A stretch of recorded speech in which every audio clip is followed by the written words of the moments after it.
And I may do that for Greenland too. I may put a tariff on countries if they don't go along with Greenland because we need Greenland for national security. So I may do that. I'll give you. গ্রিনল্যান্ডের বরফ গলছে, সেখানে লুকিয়ে আছে বিরল খনিজ এবং নতুন নৌপথের সুযোগ।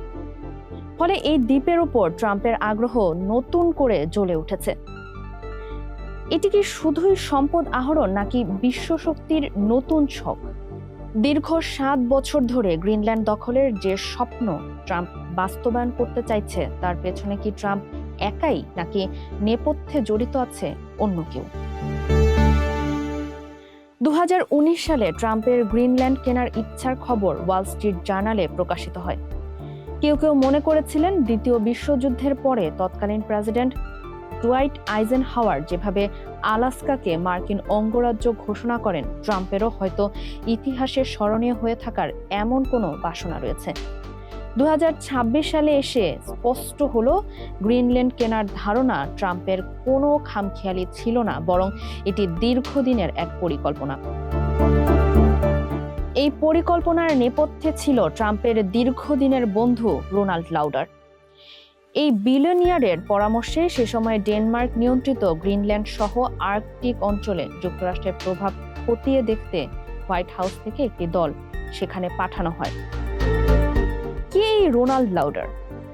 বিশ্বের দ্বিতীয় বৃহত্তম প্রসাধনী ব্র্যান্ড এস্তে লাউডারের উত্তরাধিকারী এবং 81 বছর বয়সী রোনাল্ড লাউডার কেবল একজন ধনকুবের নন, বরং প্রভাবশালী রাজনৈতিক ব্যক্তিত্ব। অর্থ, রাজনীতি ও কূটনীতির শক্তিশালী সংমিশ্রণের এক প্রতীক লাউডার। ফোর্বসের হিসাব অনুযায়ী 2025 সালের মে পর্যন্ত তার মোট সম্পদের পরিমাণ প্রায় $47 বিলিয়ন। পারিবারিক ব্যবসার বাইরে তিনি রোনাল্ড রিগান প্রশাসনে প্রতিরক্ষা মন্ত্রণালয়ে ইউরোপ ও ন্যাটো নীতি বিষয়ে দায়িত্ব পালন করেন এবং পরে অস্ট্রিয়ায় মার্কিন রাষ্ট্রদূত ছিলেন। বর্তমানে তিনি ওয়ার্ল্ড জিউস কংগ্রেসের সভাপতি। ইসরায়েলের সাবেক ঘনিষ্ঠ মিত্র বেনিয়ামিন নেতানিয়াহুর পাশে থেকে দীর্ঘদিন ধরে যুক্তরাষ্ট্রের ইসরায়েলপন্থী নীতি জোরদারে কাজ করেছেন লাউডার। রিপাবলিকান পার্টির বড় দাতা এবং ডোনাল্ড ট্রাম্পের বন্ধু হিসেবেও তিনি পরিচিত। গ্রিনল্যান্ডের ভৌগোলিক অবস্থান যুক্তরাষ্ট্র, ইউরোপ ও আর্কটিক অঞ্চলের কৌশলগত গুরুত্ব বাড়িয়েছে। নর্থ গ্রিনল্যান্ডে যুক্তরাষ্ট্রের সামরিক ঘাঁটি রয়েছে।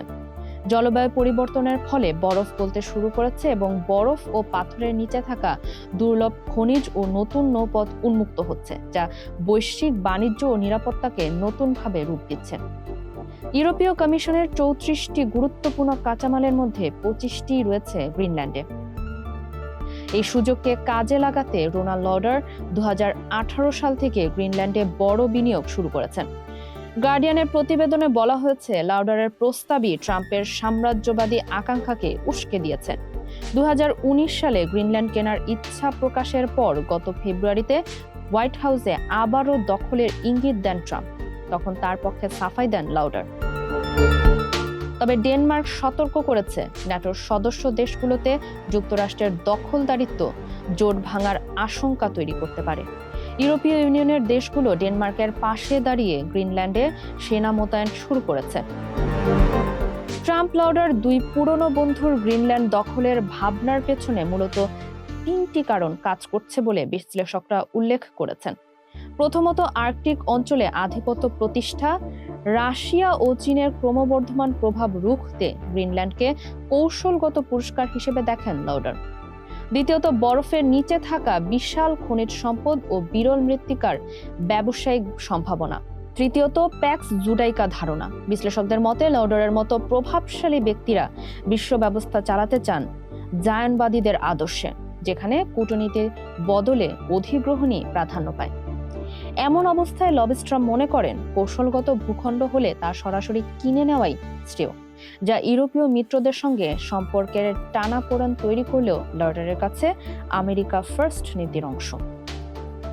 ফারিহা আহমেদ, মানবকণ্ঠ।